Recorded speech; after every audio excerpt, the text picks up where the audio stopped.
मित्रांनो, जर तुम्ही 11वी किंवा 12वी सायन्समध्ये असाल आणि सोबतच तुम्हाला लॉ क्षेत्रामध्ये इंटरेस्ट असेल, तर हा व्हिडिओ तुमच्यासाठी असणार आहे. कारण मित्रांनो, आजच्या व्हिडिओमध्ये आपण 12वी सायन्स नंतर लॉ क्षेत्रामध्ये कसं एंटर करायचं आणि लॉ क्षेत्रामध्ये पुढे करिअरच्या किती संधी आपल्याला अवेलेबल आहेत, हे आपण डिस्कस करणार आहोत. तर व्हिडिओ शेवटपर्यंत नक्की पहा. हॅलो विद्यार्थी मित्रांनो, मी तुमचा एज्युकेटर अरविंद आणि तुमचं स्वागत आहे ग्लोबल ऑनलाईनमध्ये. मित्रांनो, महाराष्ट्र लॉ सीईटी 2026 ची जी लाईव्ह बॅच आहे ती ग्लोबल ऑनलाईन मध्ये आम्ही 16 जून पासून सुरू केली आहे. ही बॅच तुमची एक्झाम होईपर्यंत चालणार आहे आणि या बॅच मध्ये मल्टिपल रिव्हिजन्सच्या माध्यमातून तुमचा संपूर्ण सिलेबस कव्हर केला जाणार आहे आणि तुम्हाला एक्झामसाठी रेडी केलं जाणार आहे. तसेच विद्यार्थी मित्रांनो, या बॅच मध्ये तुम्हाला रेकॉर्डेड व्हिडिओ लेक्चर्स मिळतात, संपूर्ण अभ्यासक्रमाच्या अपडेटेड नोट्स आणि 50 पेक्षा अधिक मॉक टेस्ट एक्झामची प्रॅक्टिस करण्यासाठी तुम्हाला दिल्या जातात. एमसीक्यू ची प्रॅक्टिस तुमची चांगली होण्यासाठी 2000 पेक्षा अधिक एमसीक्यू सुद्धा तुम्हाला या बॅच मध्ये दिले जातात. तर विद्यार्थी मित्रांनो, बॅचला जॉईन करण्यासाठी तुम्ही स्क्रीनवरती दिलेल्या नंबरवरती व्हॉट्सअप करू शकता किंवा प्ले स्टोअरवरती जाऊन तिथेही ग्लोबल ऑनलाईन ॲपमध्ये तुम्ही महाराष्ट्र लॉ सीईटी 5 इयर 2026 हा कोर्स जॉईन करू शकता. तसेच विद्यार्थी मित्रांनो, जे विद्यार्थी 11वी सायन्समध्ये आहे आणि त्यांना 2027 मध्ये लॉ सीईटी द्यायची असेल, तर अशा विद्यार्थ्यांसाठी फाउंडेशन बॅच सुद्धा ग्लोबल ऑनलाईन मध्ये आम्ही सुरू केलेली आहे. तर दिलेल्या नंबरवरती तुम्ही कॉन्टॅक्ट करा आणि बॅचची इन्क्वायरी करा. तर विद्यार्थी मित्रांनो, LLB जो आहे तो टॉप अल्टरनेटिव्ह आहे सायन्स स्ट्रीमच्या स्टुडंटसाठी. कारण आपण रेग्युलरली पाहतो की मेडिकल, इंजिनिअरिंग इत्यादी क्षेत्रामध्ये विद्यार्थी इंटरेस्टेड असतात, कारण तिथे जॉबच्या अपॉर्च्युनिटीज खूप जास्त आहेत. त्याच पद्धतीने लॉ क्षेत्रामध्ये सुद्धा जॉबच्या तुम्हाला खूप साऱ्या अपॉर्च्युनिटीज अवेलेबल असतात. तर विद्यार्थी मित्रांनो, 5 इयर इंटिग्रेटेड LLB प्रोग्राम जो आहे तो तुम्ही 12वी नंतर जॉईन करू शकता. 12वीला ॲपियर असणारे विद्यार्थी सुद्धा ही लॉ सीईटी देऊ शकतात. तर ही लॉ सीईटी दिल्यानंतर तुम्हाला 5 इयर LLBच्या कोर्समध्ये ॲडमिशन मिळतं आणि आता या व्हिडिओमध्ये आपण पाहणार आहोत, जर तुम्ही त्या कोर्समध्ये ॲडमिशन घेतलं तर तो कोर्स तुमच्यासाठी किती फायद्याचा आहे. तर विद्यार्थी मित्रांनो, आपण 5 इयर इंटिग्रेटेड LLB म्हणजे काय ते पाहूयात. तर याच्यामध्ये तुम्हाला BSc LLB, BLS LLB आणि BBA LLB असे कोर्सेस अवेलेबल असतात. त्याच्यामध्ये तुमचं ग्रॅज्युएशन आणि लॉ डिग्री अशा दोन्ही गोष्टी मिळतात. तसंच विद्यार्थी मित्रांनो, जर तुम्ही सेपरेट ग्रॅज्युएशन करून परत LLB करण्याचा निर्णय घेतला तर तुमचे 6 वर्ष त्याच्यामध्ये जातात. पण हा जर तुम्ही 5 इयर LLBचा इंटिग्रेटेड कोर्स जॉइन केला तर तुमचं 1 वर्ष याच्यामध्ये वाचतं. तसेच हा कोर्स कंप्लीट केल्यानंतर तुम्ही ॲज अ लॉयर म्हणून प्रॅक्टिस करू शकता. त्याच्यानंतर ज्युडिशियरीमध्ये सुद्धा तुम्ही जॉइन करू शकता आणि UPSC, MPSC सारख्या एक्झाम सुद्धा तुम्ही देण्यासाठी इथे ॲप्लिकेबल असतात. तर मित्रांनो, 5 इयर लॉ सीईटी जी आहे त्याच्याविषयी आपण सुरुवातीला डिस्कस करूयात. तर विद्यार्थी मित्रांनो, या सीईटी मध्ये तुम्हाला क्वालिफिकेशन 12वी किंवा 10+2 लागतं. त्याच्यानंतर ओपन कॅटेगरीसाठी 45% मार्क्स इथे मिनिमम असावे लागतात. SC ST साठी 40%, VJNT SBC आणि OBC साठी 42% मिनिमम मार्क इथे रिक्वायरमेंट आहे. तसेच विद्यार्थी मित्रांनो, या परीक्षेमध्ये कुठलंही अप्पर एज लिमिट नाहीये आणि जे विद्यार्थी आता 12वीला आहेत असे विद्यार्थी सुद्धा ही परीक्षा देऊ शकतात. म्हणजे 12वी ॲपियर विद्यार्थी लॉ सीईटी सुद्धा देऊ शकतात. तसेच विद्यार्थी मित्रांनो, परीक्षेचा पेपर पॅटर्न आणि मार्किंग स्कीम जर आपण पाहिली तर याच्यामध्ये तुम्हाला टोटल क्वेश्चन 120 विचारले जातात. 120 मार्कला हे 120 क्वेश्चन असतात. वेळ तुम्हाला 2 तासांचा म्हणजे 120 मिनिटांचा असतो. प्रत्येक प्रश्नाला इथे 1 मार्क असून निगेटिव्ह मार्किंग सिस्टीम या परीक्षेमध्ये नाहीये. परीक्षेचं जे मीडियम आहे, तुम्ही इंग्लिश किंवा मराठी असं कुठलंही सिलेक्ट करू शकता आणि या परीक्षेमध्ये तुम्हाला मल्टिपल चॉईस क्वेश्चन्स विचारले जातात. तसेच ही परीक्षा जी असणार आहे ती ऑनलाईन पद्धतीची असणार आहे, म्हणजे कम्प्युटर बेस्ड ही एक्झाम तुमची असणार आहे. पुढे विद्यार्थी मित्रांनो, परीक्षेचा जर आपण सिलेबस जर पाहिला तर legal aptitude and legal reasoning 32 मार्कला तुम्हाला इथे विचारलं जातं. लॉजिकल अँड अनालिटिकल रिझनिंग हे सुद्धा 32 मार्कला इथे असतं. General knowledge and current affairs 24 मार्कला तुम्हाला विचारतात.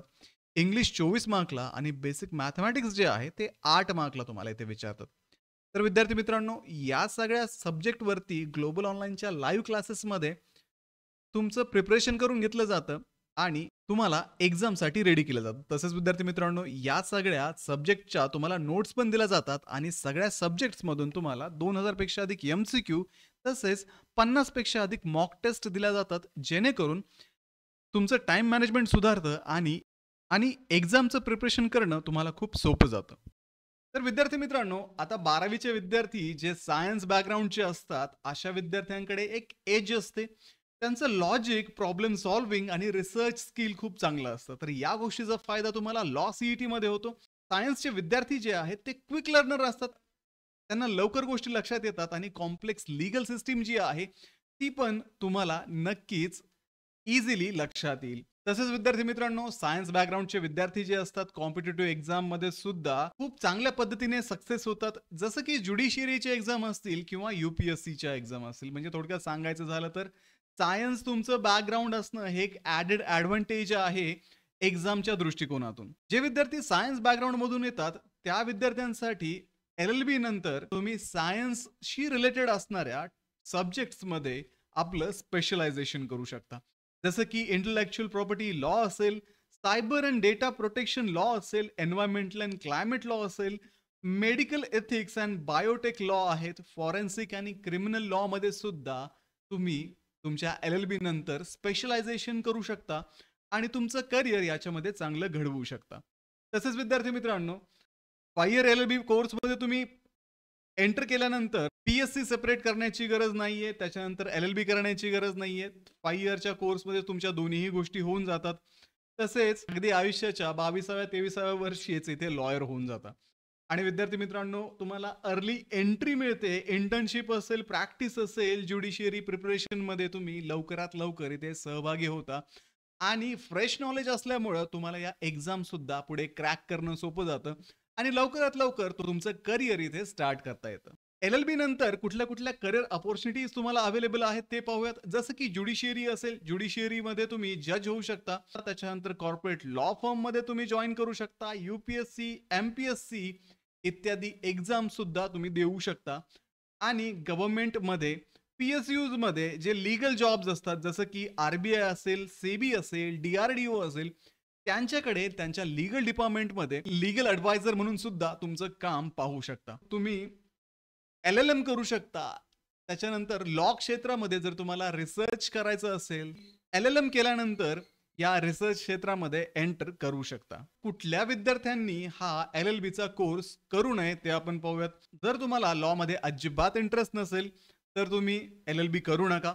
त्यानंतर तुम्हाला कोर सायन्स मध्ये खूप जास्त इंटरेस्ट असेल, इंजिनिअरिंग असेल, मेडिकल असेल, हे करायचंच आहे तुम्हाला असं जर तुमचं ठरलं असेल तर तुम्ही लॉ मध्ये एंटर करू नका. घरच्यांचं तुमच्यावरती खूप प्रेशर असेल, माझा मुलगा बनेल तर डॉक्टरच बनेल, माझा मुलगा बनेल तर इंजिनियरच बनेल, असं जर तुमच्या बाबतीत असेल तर प्लीज लॉ क्षेत्रामध्ये तुम्ही येऊ नका. कारण जर तुम्हाला जेन्युइन इंटरेस्ट तुमच्याकडे असेल तरच तुम्ही लॉ क्षेत्रामध्ये यावं. कारण इथे सिरियसली तुम्हाला आयुष्याचे 5 वर्ष कष्ट घ्यावे लागतात आणि स्वतःला प्रूव्ह करावं लागतं एक बेस्ट लॉयर होण्यासाठी.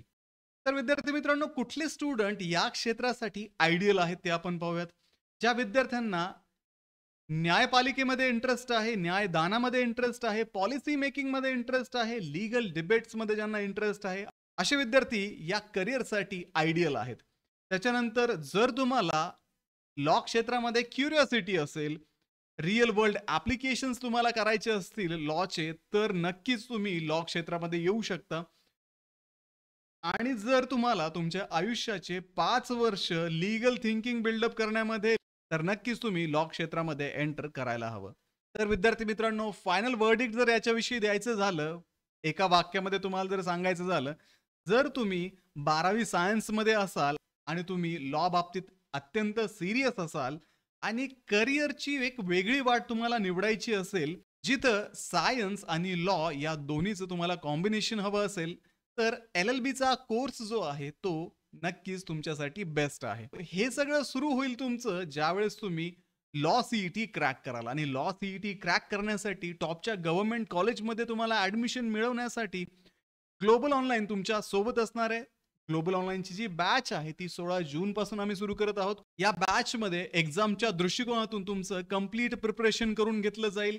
एक्झाम झाल्यानंतर सुद्धा तुम्हाला गव्हर्नमेंट कॉलेज कसं भेटेल याच्यावरती भर देण्यात येईल आणि तुम्हाला सर्व गायडन्स इथे करण्यात येईल. तसेच तुम्हाला फुल सिलेबस नोट्स मिळतील, 2000 पेक्षा अधिक MCQ मिळतील, 50 पेक्षा अधिक मॉक टेस्ट तुम्हाला याच्यामध्ये अवेलेबल असतील, डाऊट सॉल्व्हिंग असेल, स्ट्रॅटेजी सेशन्स असतील. या सगळ्या गोष्टी तुम्हाला या बॅच मध्ये मिळणार आहेत. तर विद्यार्थी मित्रांनो, बॅचला जॉईन करण्यासाठी तुम्ही स्क्रीनवरती दिलेल्या नंबरवरती व्हॉट्सअप करा किंवा प्ले स्टोअरवरती जाऊन तिथेही ग्लोबल ऑनलाईन ॲपमध्ये हा कोर्स तुम्ही जॉईन करू शकता. तर मित्रांनो भेटूया पुढच्या व्हिडिओमध्ये. तोपर्यंत एक्झामचं प्रिपरेशन करत राहा. थँक्यू.